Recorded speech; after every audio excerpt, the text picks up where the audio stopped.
믿음은 실체가 있는 것입니다. 단지 믿음은 어떤 허상이 아니라 공상이 아니고 믿음은 실체가 있는 것이에요. 사랑이 실체가 있으니까 없습니까? 있지요. 그랬죠? 실체가 없다가 그녀를 만나거나 그놈을 만나면 이 사랑 역사를 하잖아요. 그랬죠? 사랑이 실체가 있어요. 그런 것처럼 우리의 믿음도 실체가 있어요. 그런데 믿음을 사용하는 것을 배우지 못하면 믿음의 능력을 체험하지 못합니다. 믿음을 가진 다음에 사람들은 믿음을 사용하지 않습니다. 믿음이 실체가 있다는 것을 인식을 하지 못하기 때문에 그래요. 소망은 실체가 있어서 소망은 아픔과 절망을 없앱니다. 소망은 살아있는 것이고 믿음도 살아있는 것이고 사랑도 실체가 있는 것이에요. 그래서 내가 그녀를 사랑하다가 또 그 남자를 사랑하다가 사랑이 있다가 그 실체가 어떨 사라져버리잖아. 그렇죠? 또 싸우고 다툴 때 되면 내가 굉장히 뜨겁게 어제는 목숨까지 줄 것 같았는데 오늘은 정말 꼴보기 싫은 그녀가 될 수 있습니다. 사랑은 실체가 있는 것처럼 믿음이 실체가 있어요. 간단하게 이야기하자면 히브리서 6장 말씀에는 믿는 신자들의 주초적인 도리들이 몇 가지가 나와 있는데 그 중에 한 도리가 세례에 대한 도리고 세례 원어상으로 세례들 이렇게 나왔는데 성경을 한번 찾아보겠습니다. 오늘 말씀은 아닌데 히브리서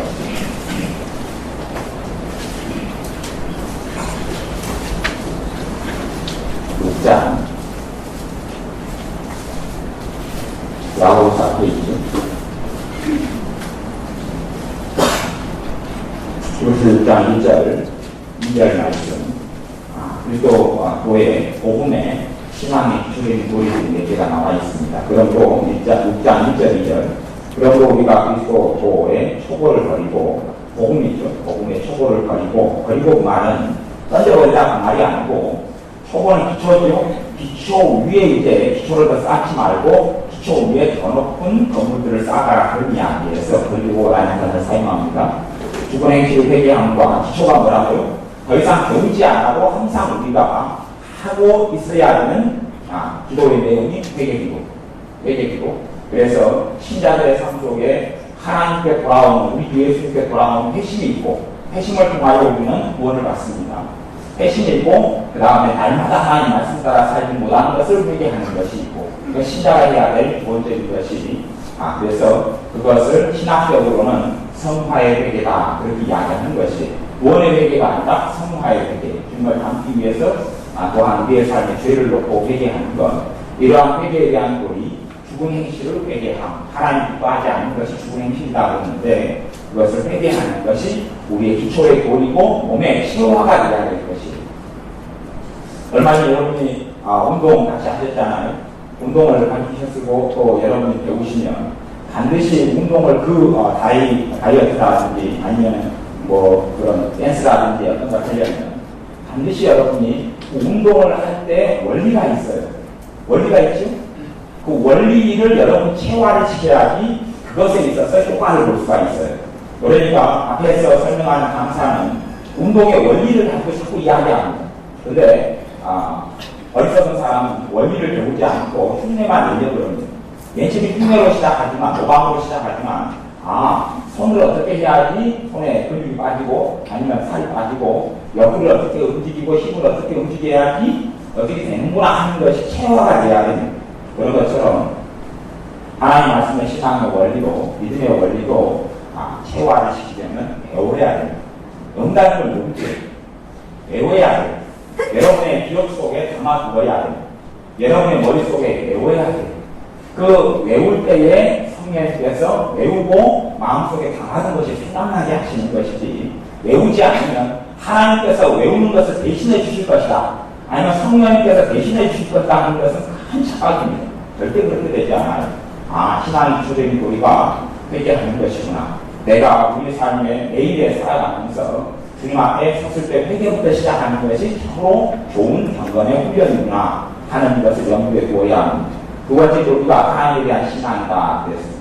하나님이 어떤 분이신가? 내가 어떤 하나님을 섬기는가? 하나님에 대한 신앙이어서 오늘 두 번째 도리에 대해서 기초적인 것인데 그거에 대해서 말씀을 나누겠고 세 번째가 2절에 보면 세례들 그랬습니다. 이 세례들은 두 가지 세례들이 있죠. 하나는 성령 세례와 물 세례가 있어요. 예수님에 대해서 사도 세례 요한이 소개할 때에 그가 물과 성령으로 너희에게 세례를 주실 것이다. 성령 세례는 누가 주시냐 하면 우리 주님께서 주셔요. 성령 세례는 오순절에 성령께서 이 땅에 임하셨는데 그것은 이 땅에 성령께서 임하신 전초전이고 모든 신자들에게는 오순절이 있어야 해요. 오순절에 성령 세례가 이 땅에 임할 때 몇 명이 받았지요? 이 땅에 있는 모든 신자가 다 받았는가요? 아니면 120명만 받았는가요? 120명만 받았어요. 그러니까 어떤 사람은 오순절에 모든 신자가 다 성령 세례를 받았다고 생각하는 사람이 있어요. 전혀 그렇지 않아요. 120명만 그랬어요. 120명만. 그리고 이제 복음이 사마리아에 전해지니까 주님의 사도 베드로와 요한이 사마리아에 가서 성령으로 세례받기를 기도하며 거기 사마리아에 오순절이 임했어요. 사마리아의 오순절은 다르고요. 조금 더 지난 다음에 고넬료 가정에 사도 베드로가 가서 복음을 전하러 가서 복음을 전하면서 동시에 성령님께서 말씀을 듣는 자들에게 임하셨어요. 고넬료 가정의 성령 세례는 또 다르지요. 사도행전 19장 보면 에베소에 다닐 때에 한 12명쯤 되는데 너희가 믿을 때에 성령을 받았느냐? 라고 사도 바울이 에베소 신자들에게 묻고 에베소 신자는 우리가 성령이 계신 줄 알지 못하였다 그러면서 복음을 다시 사도 바울이 전하고 성령으로 세례받기를 기도하며 성령님께서 역사하시고 임하셨어요. 에베소 교회가 시작된 성령 세례. 에베소 교회가 12명이 시작해서 그 성령 세례를 통해서 나중에 에베소 교회가 30만 명인가 그렇게 지금 비행기도 없고 차도 없는 시대에 교회가 그렇게 성장했어요. 그것이 여의도 수공교회가 성장의 능력 중에 하나죠. 그런 초대형 교회가 초대교회도 있었다는 것을 알고 난 다음에 그런 것처럼 사도행전은 각 분야, 각 나라, 각 사람들에 대한 오순절의 경험과 체험으로 가져갑니다.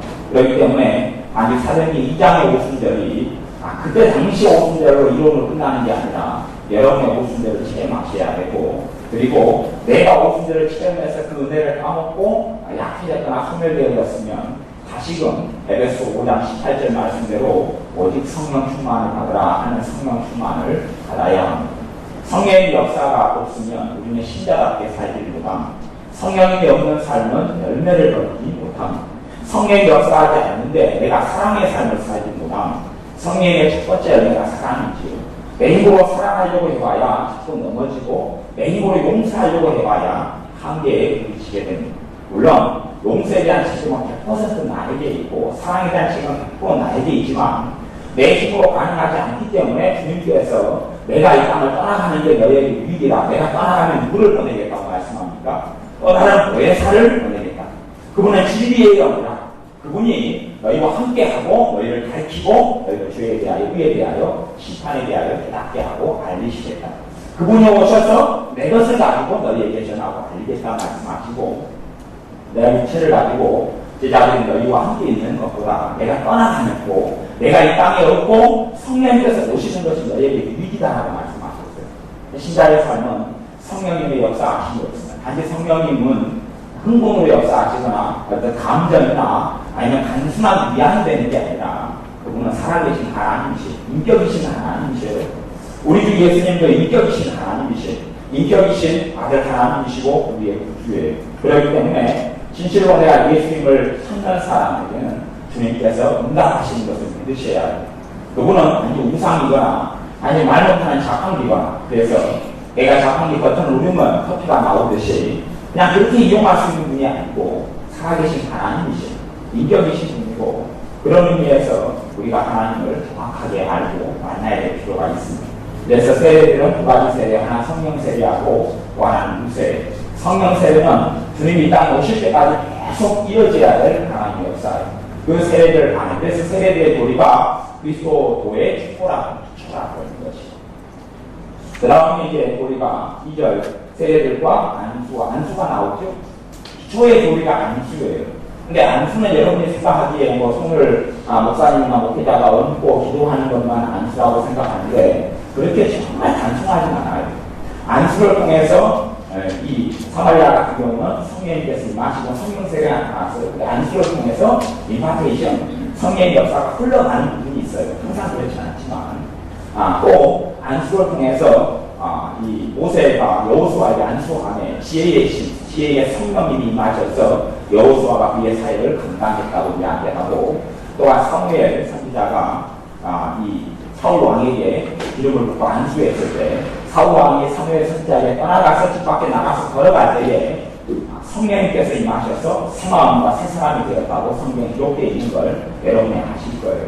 신약이나 구약이나 다 하나님의 사람들은 성령의 역사를 통해서 변화가 됐고 변화된 삶을 살았어요.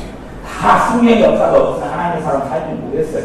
선지자 이사야든지 모세든지 여호수아든지 사무엘이든지 구약시대 사사든지 삼손이든지, 삼손도 머리카락이 잘리 나오면 누가 떠나셨어요? 성령이 떠나셨지.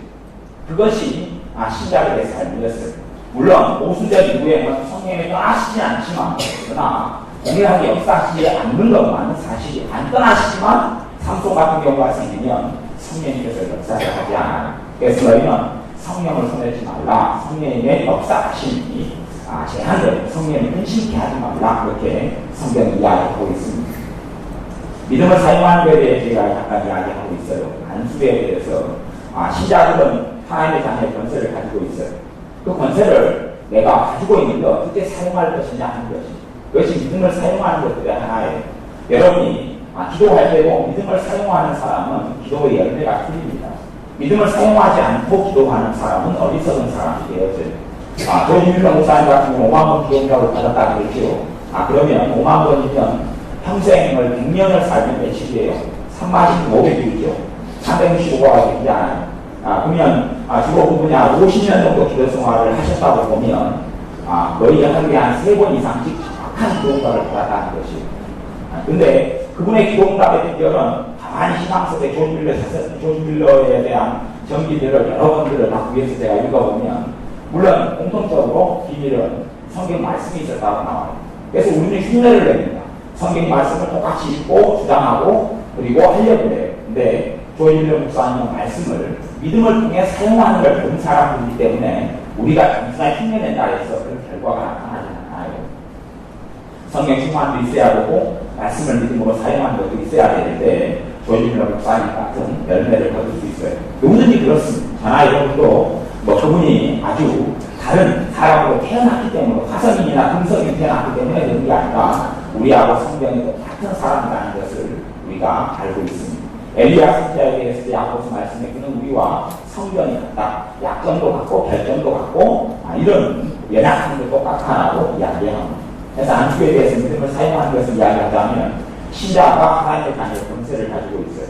권세를 어떻게 사용하냐 하면 여러 가지로 사용할 수 있지만 예수의 이름을 통해 선포하고 명령하고, 너희가 이 산을 향하여 명하면 너희의 말하는 것이, 기도하는 것이 말하는 것이에요. 성경에 말이 있고 기도가 있어요. 내가 예수님을 선언하고 선포하는 것이, 아무리 선언하고 선포해도 믿음이 없는 사람, 또 믿음을 단련시키지 않는 사람, 믿음을 연단시키지 않는 사람, 단련이나 연단이라 그러면 대장간에서 철을 방치를 하잖아요. 방치를 하면 거기에 있는 불순물이 빠지고 또 공기침이 빠지면서 아주 철이 단단하게 되는 것이죠. 그리고 물에 담금질했다가 꺼냈다가 망치했다 그러는 것처럼 여러분의 믿음도 담금질을 해야 되고 믿음을 사용할 때 믿음에 망치질을 하는 것이에요. 이제 안수에 대한 도리로 믿음과 연결되어서 제가 이야기한다면, 여러분의 손에는 하나님의 자녀의 권세가 있어서 오른손이든 왼손이든 주로 오른손에가 성령 역사가 강한 경향이 있는데 치유사가 없고 특별한 은사가 없다 할지라도 여러분의 손을 이용해서 여러분의 삶을 훨씬 편하게 되고 쉬워질 수 있어요. 왜냐하면 여러분의 의로움이 아니라 예수 그리스도의 이름이 있기 때문에 그래요. 그러면 여러분 손이 있어서 힘들어지면 이 손으로 머리를 때리세요. 자, 머리를 두드려 보세요. 두드려 보세요. 믿음으로 그냥 두드리지 말고 뭘로요? 믿음으로. 믿음을 사용하는 것을 훈련하고 있습니다. 믿음으로 두드리면 어제 기도 사역을 받을 때에 나타나는 성령의 역사가 나타나요. 자, 두드리면 암만해서 그런 게 아니라 예수의 이름을 사용한 사람들은 머리가 시원해지고 머리에 성령의 역사가 나타날 거예요. 자, 또 체험하셨습니까? 대답이 시원찮거든요. 다시 믿음으로 내 머리를 두드렸더니 정확하게 성령의 역사가 있었다, 경험했다. 손 들어보세요. 정직하게. 그리고 또 한 5명 다시 믿음으로, 그러니까 여러분이 믿음을 사용하지 않는다는 아니고, 여러분이 예수를 믿고 주님께서 여러분 안에 계시다는 것을 여러분이 정확하게 믿고 아셔야 되고, 신자, 하나님의 자녀, 영접하는 자고 그 이름을 믿는 자들에게는 누가 되는 권세를 주셨으니? 하나님의 자녀가 되는 권세를 주셨으니, 요한복음 6장 12절이에요. 믿음을 가지고 뭐를 두려워. 다시 들리세요. 믿음으로, 예수의 이름으로, 이것이 기본적인 안주의 교리를 사용하는 것 중에 하나예요. 믿음으로. 내리세요. 네. 신자의 정상적인 머리의 상태를 이야기해 드릴게요. 머리가 어느 정도 수준이 되면 정상이다 그러면 선풍기가 하여튼 에어컨 바람이 선풍기적이네요. 그러면 바람이 이렇게 불면 이 바람이 제 머리를 이렇게 보면 머리가 지금 바람이 맞잖아요. 그러면 바람이 머리를 통과해서 조금 나올 정도가 되는 게 정상적인 신자의 머리 상태예요. 이해됐어요? 머리가 항상 깨끗하고 맑고 시원한 게 정상적인 신자의 상태라고 이야기하는 거예요, 지금. 머리가 깨끗하고 시원하고 맑고. 그런데 재미난 것은, 제가 이제 어떤 사람 기도해주면 보면 이 사람이 머리가 참 무겁고 골치 아파요. 근데 성도님 머리가 항상 무겁지요? 그러니까 그분 말씀이 아니요, 안 무거운데요. 그러더라고요. 이상하다. 성령의 역사로 내게 가르쳐주시기를 이 사람 항상 머리가 문제가 있고 그것이 어떠한 생각과 어떠한 문제 때문에 일어나는 것이라고 나한테 보여주는데 이 사람이 물었더니 머리가 깨끗하고 시원하다는 거예요. 왜 그럴까고 대화를 나눠보니까 이 사람 평생에 항상 그렇게 살았어요. 근데 그게 정상의 상태. 그리고 그것보다 힘들 때가 너무 많았어요. 그러니까 그 정도면 자기는 깨끗하고 맑고 질 좋은 상태라고 생각한 거예요. 제가 예전에 우울증을 한 3년간 알았던 적이 있어요. 2000년, 2003년까지. 그런데 우울증을 앓을 때에 그전에는 성령의 역사를 통해 머리가 항상 시원하고 맑고 깨끗했어요. 그래서 저는 이렇게 생각했어요. 모든 신자들이 항상 머리가 시원하고 맑고 깨끗하게 사는구나 생각했어요. 왜? 내가 그렇게 살아오니까 다른 사람도 그런 줄 알았어요. 그리고 이제 우울증을 앓게 되니까 우울증의 특징은 뭐냐 하면 5만 가지 생각들을 내가 받아들인다는 것이 5만 가지 생각들 5만 가지예요. 5만 한 가지를 받아들이고 우울증이 아니에요. 5만 가지만 받아들여요. 5만 가지 생각들을 받아들여서 머리가 포화 상태가 되고 생각으로 죄를 지으니까 머리가 잡혀요. 머리가 마귀에 잡혀서 머리에 통치권이 누구에게 넘어가냐면 사단에게 넘어가요. 사단에게 넘어가서 머리를 마귀가 잡아요. 그리고 온갖 우울증이 온갖 머리가 복잡하고 힘든 게 오니까 그 전에 먹어본 사람이 안 먹을 때 고통을 한다고. 내가 항상 시원하고 맑게 살았는데 머리가 무겁고 힘드니까 내 앞에 너무 비근는 것이 너무 더 상대적으로 고통이고 박탈이고 그렇고 힘든 것이. 그래서 제가 그때부터 사람들한테 물어봤어요. 나하고 비슷한 머리 상태냐고. 그런데 이 양반이 나하고 대부분 비슷한 머리 상태예요. 그리고 그것이 정상이에요. 문제구나. 그리고 우울증이 해결하고 지난 다음에 이제 그런 것이 아웃소스 다시 끝나는 걸 도와본 다음에 신자들의 대부분의 문제가 머리가 그렇게 잡혀 있는데 머리가 잡혀 있으면 하나님의 지혜가 오겠어요? 안 오겠어요? 안 와요. 하나님의 지혜하고 여러 상관이 있어요. 왜냐하면 머리의 통치권이 사단의 나라에 하나님의 나라가 아니라 하는 것 같아요. 성경에 하나님의 기도 응답은요 대부분의 경우에 지혜를 통해서 옵니다. 그래서 야고보서에는 누구든 지혜가 부족하거든 후히 주시고 굳지 아니하시 하나님께 구하라 그랬고 성경에 지혜를 받으라 하는 것이 성경 어디에 나와 있어요? 잠언 지혜를 받으라. 1장부터 몇 장까지? 31장까지. 아주 방대한 분야고 굉장히 많은 분야고 하나님은 지혜와 계시에 영이라고 에베소서 말씀했어요. 지혜와 계시에 성령님께서 역사, 성령님께서 뭘로요? 지혜로. 나는 지혜라, 모사라, 기요자라. 성령의 역사가, 기본적으로 응답의 역사가 뭘 통해 주어져요? 지혜예요. 그런데 지혜와 명철인데 이 머리죠, 머리 속이 말하는. 근데 이 머리가 물리고 잡힌 사람이 하나님의 지혜를 받을 수가 없어요. 지혜를 주시면 내가 풀어갈 수 있을 터인데 나는 지혜를 주셔서 내가 풀어가야 되는 문제를 하나님 지혜도 필요 없고 하나님 알아서 풀어달라고 기도해요. 사실은 맞지도 않아요. 어떤 기도의 제목, 홍해가 갈라진 것 같은 것은 너희가 가만히 서서 여호와의 구원을 보라. 그리고 홍해가 갈라진 것은 하나님이 행하셔야 돼요. 모세의 지팡이를 통하여, 모세의 믿음을 통하여 행하셔요. 그런데 대부분의 인생 삶 속에서는 하나님이 하셔야 될 책임이 있고 여러분이 해야 될 부분이 있어요.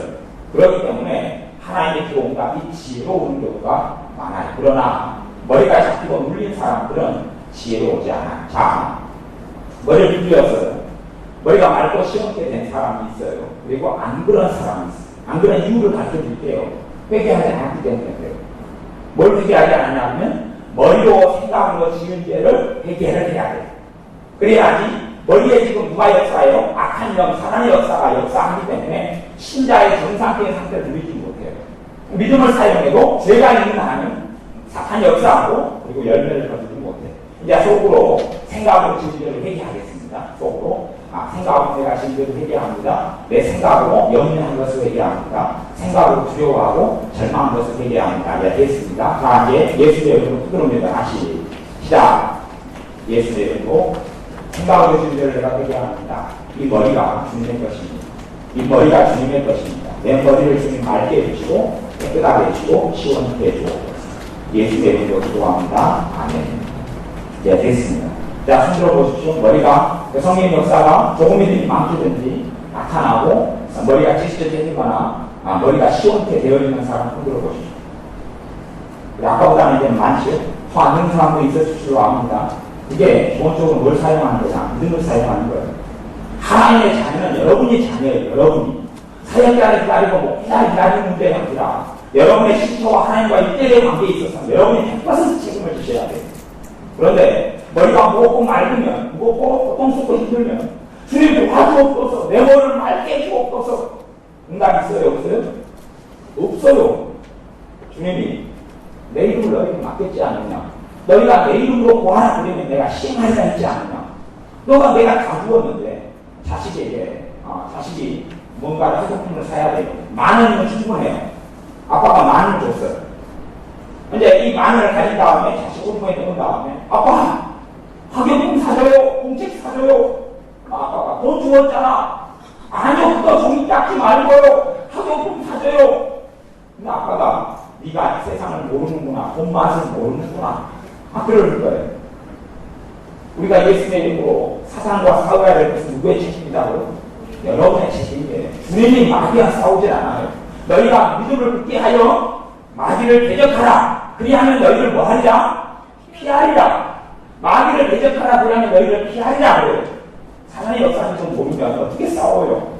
당할 수밖에 없어요. 뒤통수에서 맞고 옆통수에서 맞고 앞통수에서 맞고.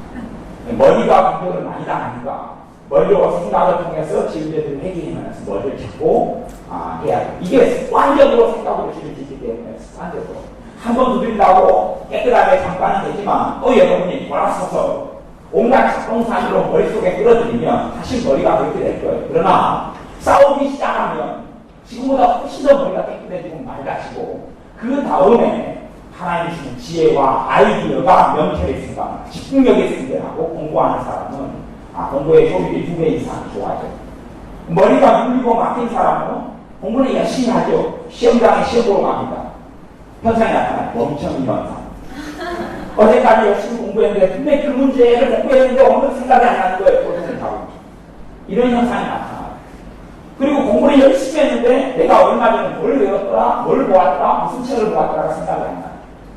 이것이 머리가 눌리고 잡힌 사람이 하나님의 은혜를 누리지 못하는 것이, 하나님의 자녀의 권세를 사용하지 않으니까 누리지 못하는 것이. 그러니까 예수의 이름으로 이 안수의 기본적인 도리 안에 지금 제가 설명한 게 들어가 있어요. 안수, 예수의 이름으로 권세를 여러분의 손으로 병든 자에게 손을 얹은 즉 나으리라. 마가복음 16장 말씀.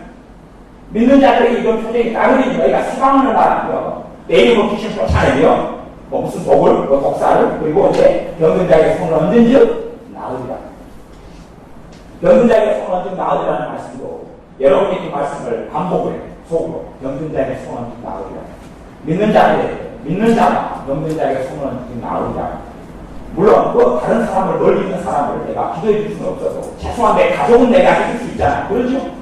내가 내 아버지를 갖다가 아픈 데다 손을 얹고 기도를 해줬는데 목사님 쫓아와서 너가 왜 안수했느냐 그런 일이 있어요? 없어요? 없어요. 그러니까 남을 타인을 그렇게 해주는 것이 아니라 안수도 이렇게 모세가 여호수아에게 안수 안수에서 직분을 주고 직임을 주는 안수가 있고, 그 다음에 몸을 치료하고 사탄에서 물리치기 위한 안수가 있고, 그게 달라요, 두 개가. 그래서 여기서 안수들의 교리가 되는 게 맞는 것이지요. 어쨌든 여러분이 믿음을 사용하여, 이제, 우리 가슴이 치밀고 죽지가 막히는 사람은 영혼이 문제죠. 가슴이 답답하고 막히고 아플 때가 많잖아요. 그죠? 자, 이제, 가슴에 죽지가 막힌 것을 내가 받아들인 것을 회개합니다. 가슴이 답답하고 멍멍할 때 내가 한숨 쉬고 한탄한 것을 회개합니다. 그렇게 하면서 가슴을 두드리세요. 자, 예수의 이름으로, 예수의 이름을 쓰는 거예요. 여러분이 단지 그냥 손으로 쓰는 게 아니라, 손이 아니라 예수의 이름으로 두드리세요. 그러면 가슴에 막힌 것이 떠나가고 없어져 가시죠. 믿음을 사용하는 거예요. 남자들 같은 경우 여자들 그렇고 사단의 공격을 받으면 항상 맞으면요. 몸을 통해서 생각을 공격하고 몸을 통해서 감정을 공격하고 몸을 통해서 정신을 공격해요. 성령의 역사는 신령 마음 속에서 나를 통치하고 지배하고 나를 하나님의 자녀로 자유를 누리게 하면 자유인으로 살도록 합니다. 성령님께서는 여러분을 지배하고 조종하는 영이 아니셔요. 여러분을 통치하고 다스리지만 지배하거나 조종하거나 마음대로 이용하는 분이 하나님 아니셔요.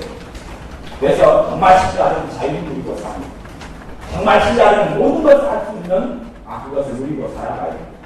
자, 두드려서 이제 마음이 시원케 된 사람 흔들어보세요. 예. 그리고 여러분이 더 회개를 하시면 이제 성령의 역사가 나타나요. 이제 여러분에게 주님의 성령이 임재를 하고 왔는데 저희의 몸으로 거룩한 산제사를 드리라. 근데 내 몸을 다 마귀에게 주도권을 넘겨버렸어요. 어깨가 쭈그마하고 힘든 사람은 어깨가 사단의 역사가 많이 있어요. 원래가 어깨를 많이 공격해. 사단이 공격하는 포인트가 머리, 아랫배, 그 다음에 어깨, 가슴, 중치부터 시작해서 그리고 심장도 공격을 많이 하죠. 그러니까 어깨가 한 경우 손으로 두드리세요. 예수의 이름으로 두드리세요.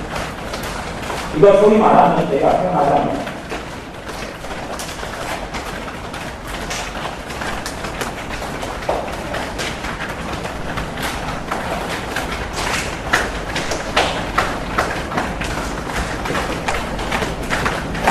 영적 청소라고 신자들은 항상 자주 얘기했습니다.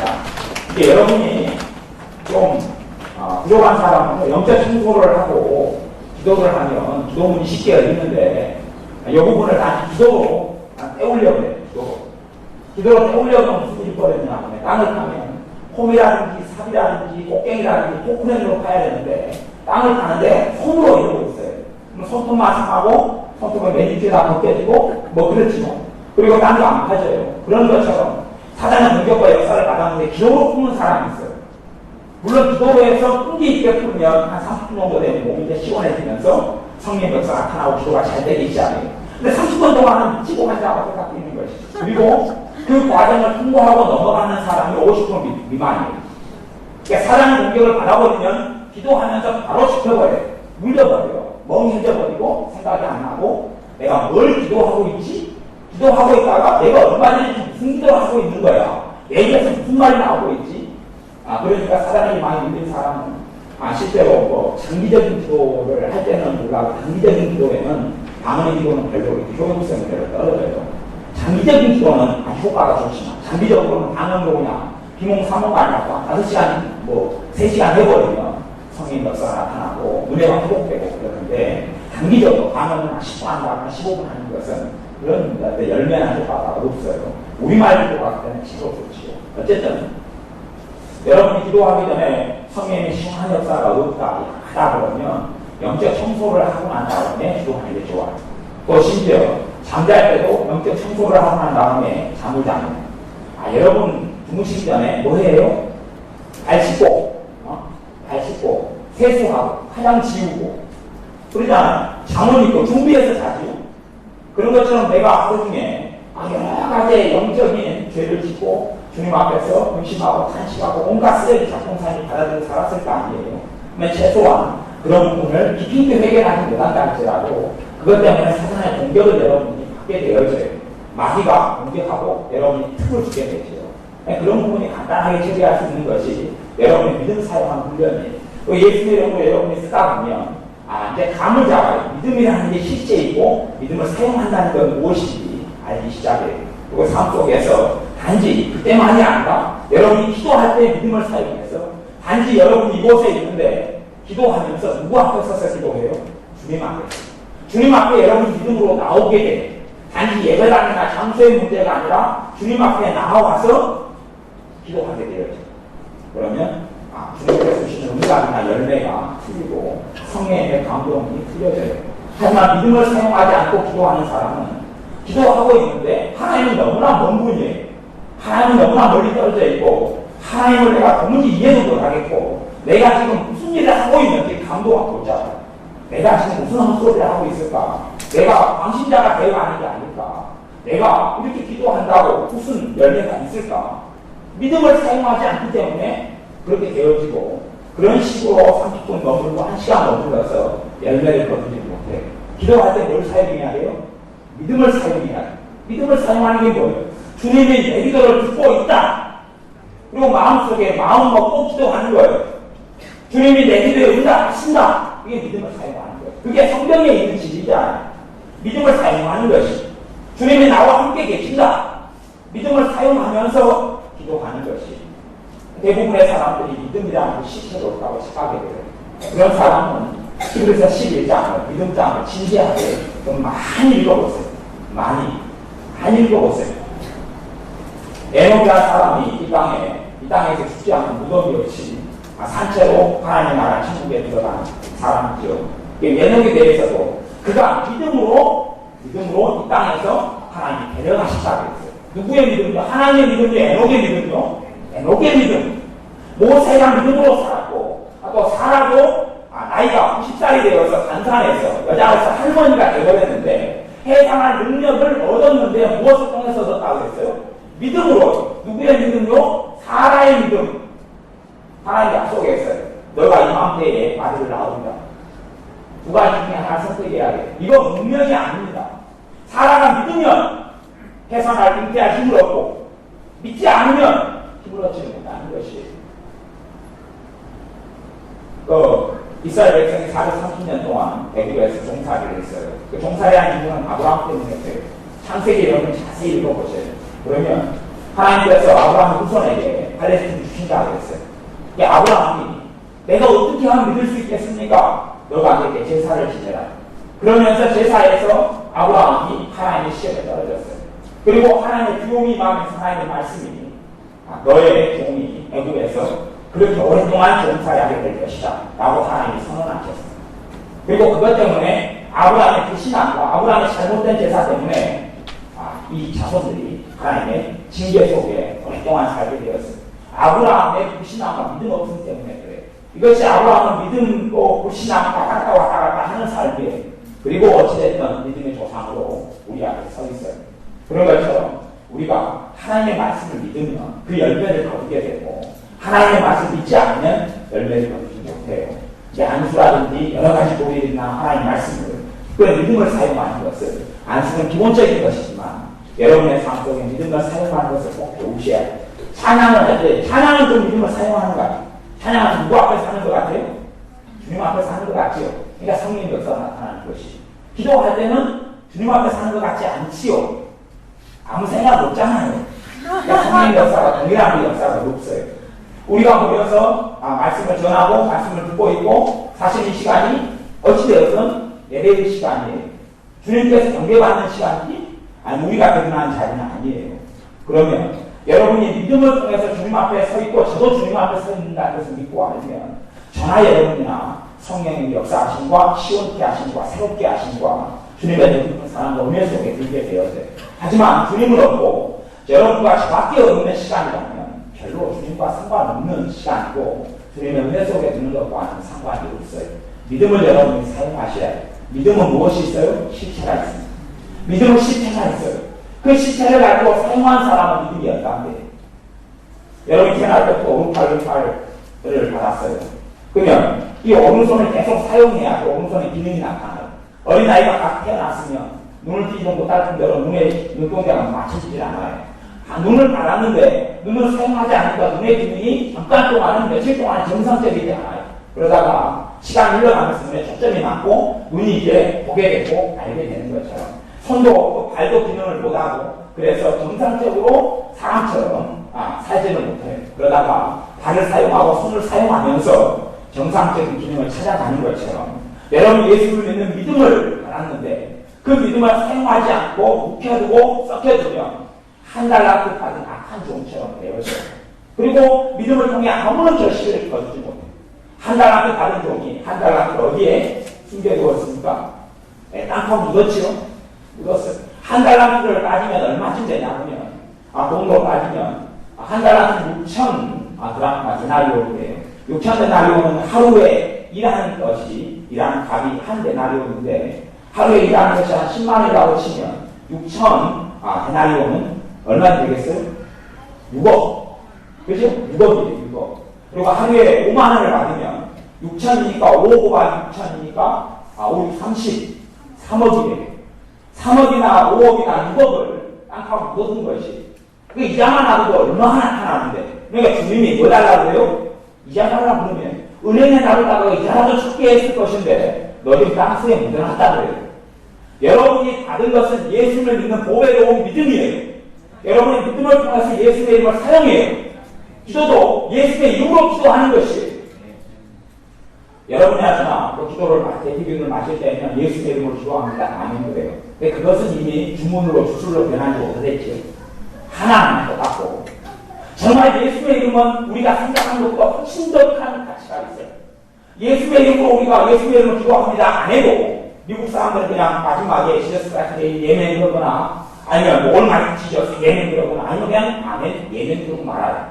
하지만 그들도 예수의 이름을 들먹이지 않다 할지라도 예수의 이름을 기도하는 것이 우리도 그렇고 뭐 여러분이 개인 기도할 때 되면 예수의 이름을 기도합니다. 아멘 잘 안 하잖아요. 그렇죠? 그냥 막치지 모르게 막치지요. 그러나 예수의 이름으로 기도하는 것이 예수 믿는 믿음으로 하나님께 나와서 기도하는 것입니다. 그러나 예수의 이름에 대한 확신이 없고 믿음을 사용하지 않는 사람이 대부분이에요. 예수의 이름으로 하나님께 나왔기 때문에 내 기도를 하나님이 들으실 수밖에 없다는 사실을 내가 믿고 알고 있어야 되고 그 예수의 이름을 사용하는 믿음을 가지고 기도로 나와야 되는데 그래요.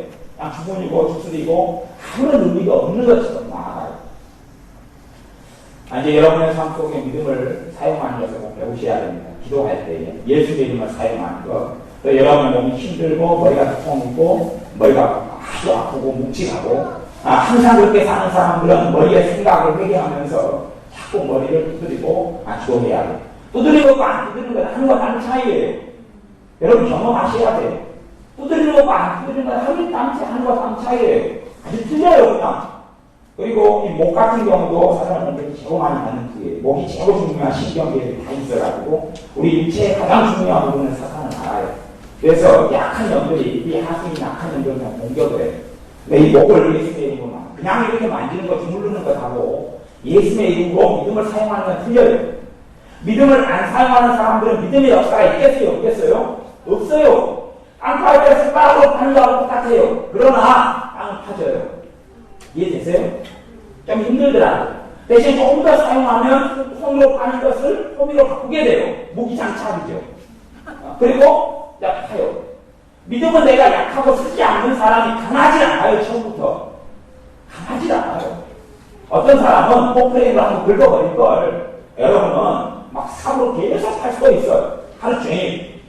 포크레인으로 한 3번 긁어버리면 1m만 파버리는데 불도저로 밀어버리면 되는데 제가 공병부대 출신이에요. 맨날 사탕만 하는 거예요. 인간들이 다 팔아보더니 그 안에 하는 말이 뭐라 또 묻으래요. 나가 저기에 또 구덩이를 파래요. 그래서 열심히 봤더니 또 묻으래요. 그렇게 참견하고 해야 돼요. 그런데 내가 삽질을 하는데 어느 하나만 분양을 해야 되는데 내가 삽질하는 도구가 없다면 어떻게 땅을 얼마나 파겠어요? 여러분이 믿음을 사용하지 않으면 여러분이 고작 쓰는 도구는 호맹이죠, 호맹이. 호미 아세요, 호미? 호미 아세요? 호미질을 계속 하고 있는 것이 땅을 1m, 가로세로 높이 1m를 파야 되는데 호미로 파고 있어요. 해져버려요. 다음 아침 되니까 호미질 하고 있어요. 믿음을 사용하지 않는 사람은 출발이 부정일 수밖에 없어요. 믿음의 시련, 믿음의 연단을 받아야 돼요. 믿음을 연단하지 않아요. 단련하지 않아요. 그리고 단지 예수를 믿는 구원 없는 믿음만 가지고 있어요.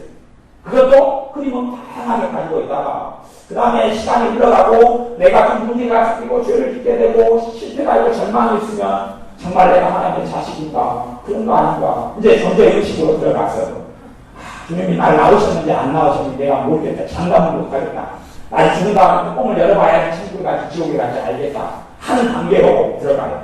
그러니까 믿음이 얼마나 그 놀라운 선물로 주신 구원하는 믿음을 우리가 관리하지 못하고 사용하지 않으면서 5달란트가 몇 달란트 남겨야 돼요? 5달란트. 2달란트는 2달란트를 남겼는데 1달란트. 여러분이 달란트를 재능이라고 생각하면 재능 아니에요. 각각 무엇대로요? 각각 그 재능대로 뭘 주셨으니? 달란트를 주셨으니. 재능과 달란트가 같은 재능대로 주실 필요가 없지요. 재능을 주셨다고 그러죠. 야, 달란트는 다른 거예요. 달란트에 대한 해석을 하자면 아주 복잡하고 방대하니까 달란트에 대한 해석을 안 하겠어요. 하지만 달란트는 하나님으로부터 온 것이 선천적으로 가지고 있는 게 아니라 그렇기 때문에 그 달란트에 들어가는 것 중 하나가 믿음이에요. 그리고 하나가 하나님이신 사랑이에요. 그걸 사용할 때에 성령 역사가 나타나고 두 가지 일어나는 것이에요. 그리고 성령님께서는 기름을 붓는다는 거죠. 기름 부으심이. 불은 누가 가지고 있어야 돼? 내가. 이런 부분들이 있단 말이에요. 성령의 불의 역사가 있지만 내가 불을 피워야 거기에 기름을 부어서 불이 붙는 것이지 불도 안 펴는데 기름 부어주면 그러면 목욕하러 가고 그렇지 않아요. 그러니까 여러분이 불을 가지셔야 돼요. 믿음을 내 믿음을 가지고 있어야 돼요. 내 믿음을 주님이 보배로운 믿음을 우리에게 주셨어요. 예수를 믿는 믿음을. 믿음은 하나예요. 하나. 하지만 사용하지 않는 믿음은 역사하지 않아요. 역사하는 믿음이 있어야 돼요. 사도가 우리 열받아가지고 그렇게 성령의 감동으로 이야기합니다. 내가 가면 너희는 말을 듣는 게 아니라 너희의 능력을 내가 확인하겠다. 정말 너희들이 경건의 모양이 있을까? 경건의 능력이 있는지 경건의 능력이 없는 사람들과 함께 너가 도와서라. 디모데, 영적 제자 디모데는 목회자 아니고 사도예요. 우리 사도된 바울과 디모데와 실로하는 그랬어요. 사도이고 목회자인데 뭐라고 이야기하냐면 너가 경건의 모양이 있으나 경건의 능력은 없는 사람들에게 돌아서라. 그들과 사귀지 말고 돌아서고 단절해라. 라고 이야기해요. 성령 충만한 하나님의 사람 디모데에게. 경건의 모양은 뭐냐고. 같이 기도해요. 같이 예배드려요. 같이 찬양해요. 그러나 능력이 없어요. 믿음의 능력이 없어요. 주님의 사랑의 능력이 없어요. 말씀의 능력이 없어요. 기도의 능력이 없어요. 똑같아요.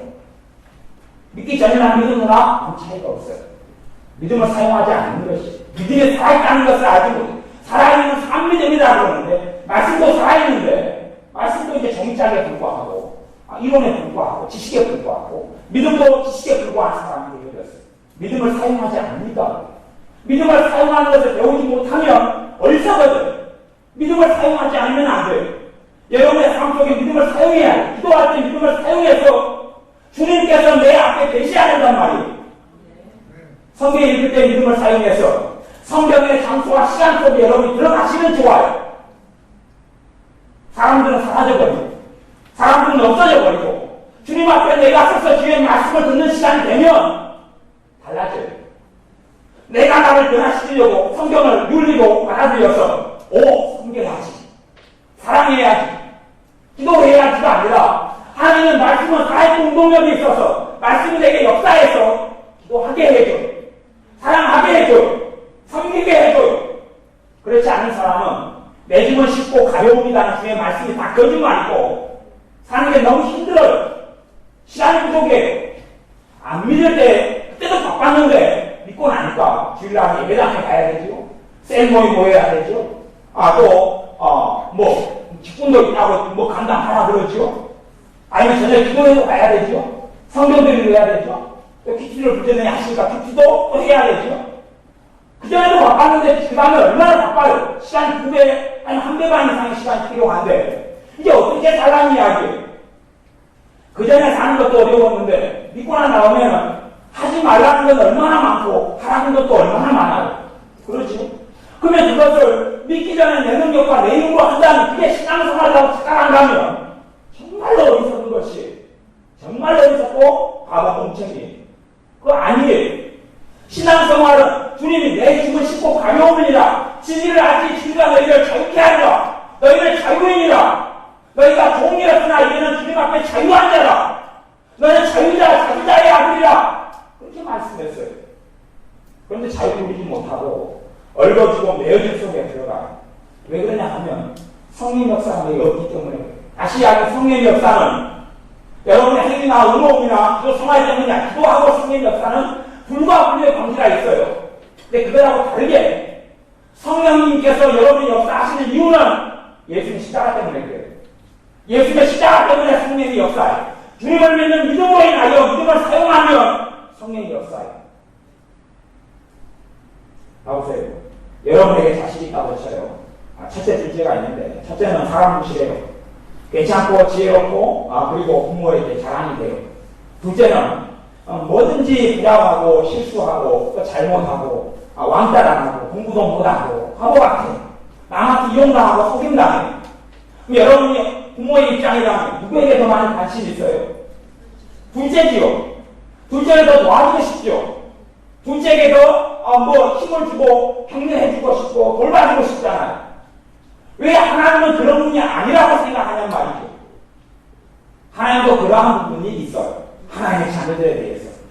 성령님께서 이 주님의 십자가가 없을 때는, 십자가가 없는 삶 속에서는 첫째에게 하나님 은혜를 주셔요. 둘째에게 은혜를 안 주셔요. 그러나 예수의 십자가를 통해서는 부족하고 못하고 어리석고 왕따당하고 죄를 좀 많이 짓고 살아가는 둘째에게도 어머한 하나님의 은혜와 능력이 있다는 사실이에요. 예수를 믿는 믿음 때문에 그래요. 나름대로 의롭게 살아가는 바리새인들에게 성령의 역사, 주님을 만나게 되는 은혜가 있지 않았고, 내내 창조로 살아왔던 여자들에게 주님을 먼저 만나고 하나님 나라에 먼저 들어갔고 그들이 은혜를 체험했어요. 성령님의 역사하심과 임하심을 체험했어요. 남편을 5명째 바꿔서 6번째 남자하고 살고 있던 사마리아 여인이, 그 여인에게 주님께서 나를 믿는 자는 그 배에서 생수가 이르는 날이라고 약속하셨고, 그리고 그 사마리아 여인이 주님을 만났어요. 그런 것처럼 우리의 삶이 과거가 어땠는지 현재가 어땠는지 문제가 아니라 내가 나의 메시아, 나의 구원자, 나의 그리스도 대신 예수를 믿는 믿음을 통하여 성령이 역사하세요. 성령님께서 완벽한 사람을 도우려고 오지 않았어요. 우리가 신자가 완벽하다면, 신자가 내 힘으로 완전한 삶을 살 수 있다면 성령이 필요 없고 성령이 임하시지 않았을 거예요. 하지만 내가 부족하기 때문에, 신자가 부족하고 하나님의 자녀들이 어리석고 연약한 줄 아시기 때문에 성령님이 도우러 오신 것이에요. 그러니 내가 완벽하게 되어지고 더 perfect하게 되어지고 더 의욕과 결점이 없어진 다음에 성령님께 충만하게 역사하실 거라고 생각하는 것은 잘못된 믿음이에요.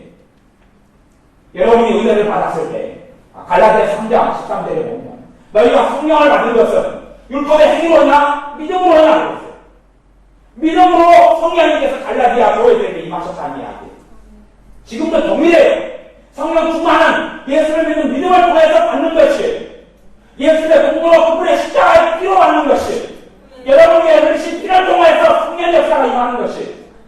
그러지 받고 나서 나는 자격이 없으니까, 나는 충분히 기도 생활을 안 했으니까, 내가 주님을 별로 사랑하지 않으니까 성령이 역사하지 않는다. 그것이 여러분의 믿음이 되면 그거밖에 안 되는 것이 여러분 믿음대로 될지라고 했어요.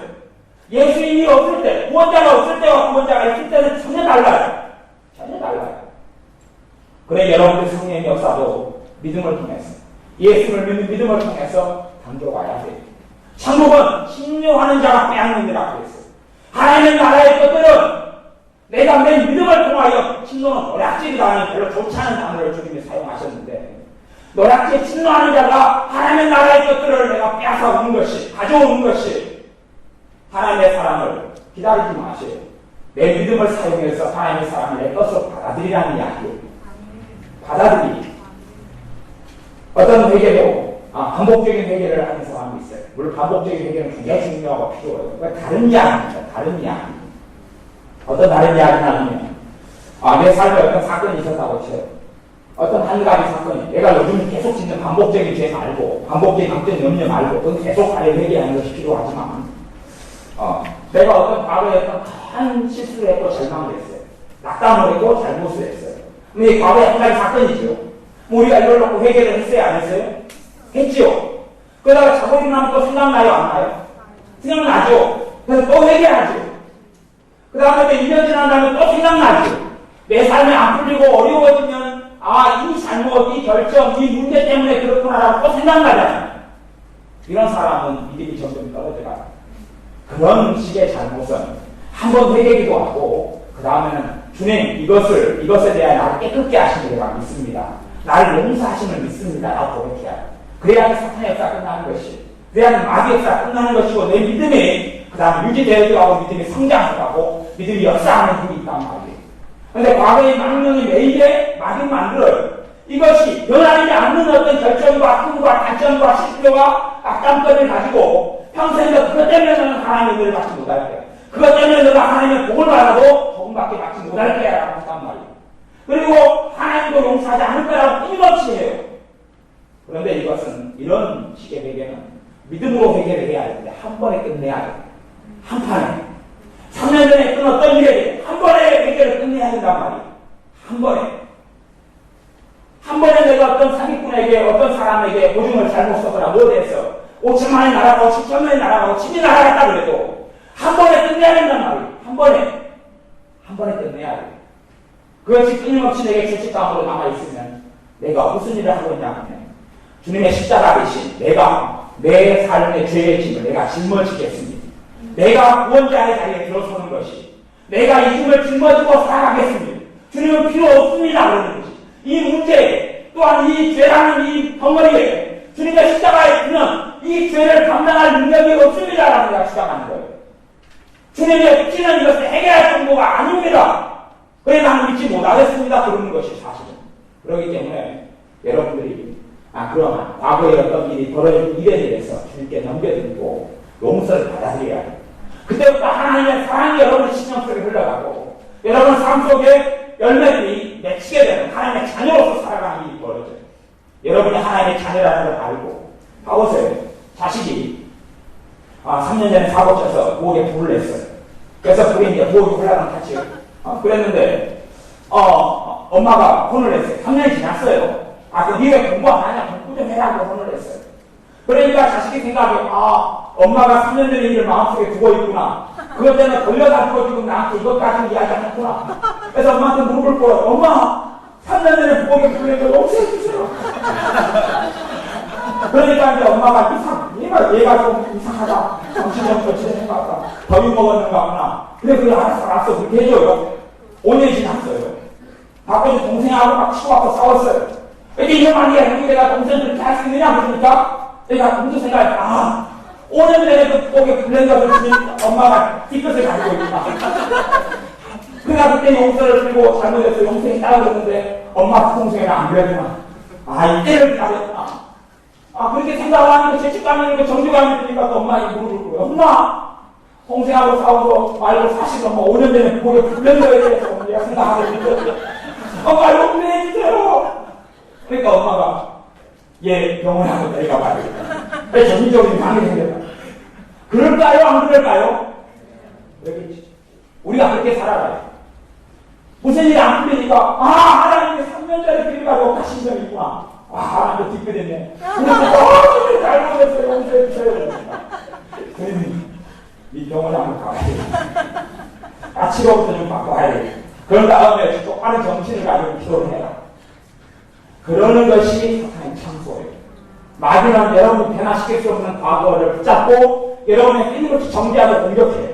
그런데 여러분이 이제 성령의 역사군요. 성령이 나의 죄를, 과거의 죄를, 회개한 죄를 꼭 깨닫게 하셔서 회개 기도시키는군요. 아멘. 그러니까 성령님께서 성령님이 누군지 마귀가 누군지 못 알아먹고 마귀 역사를 할렐루야 아멘으로 받아들이면 어떻게 하냐 여러분아. 그런 일이 벌어진단 말이에요.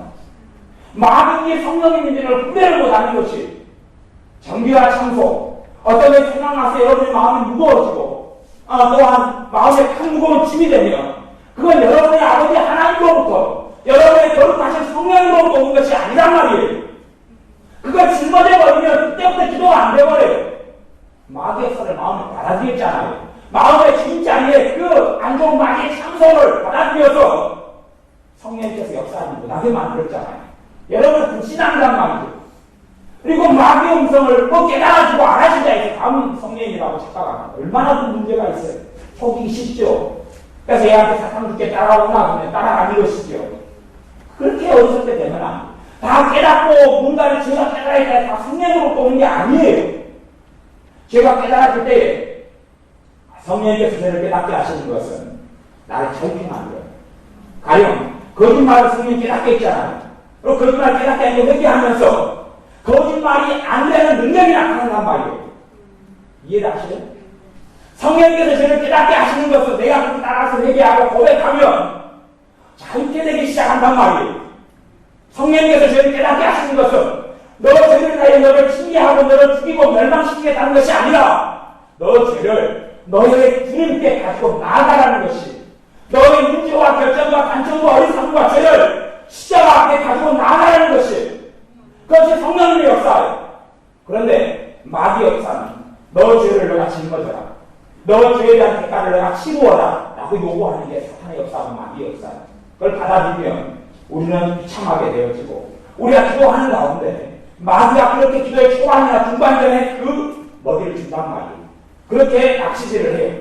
미끼를 끼워가지고 하면 여러분이 적성 물어버리면 그때부터 여러분은 낚시에 걸린 물고기 보셨나요? 입갑을 물고 입을 물고 그리고 이제 걱정 못하지. 낚시꾼이 당겼다 나왔다 장난을 칠 수 있단 말이에요.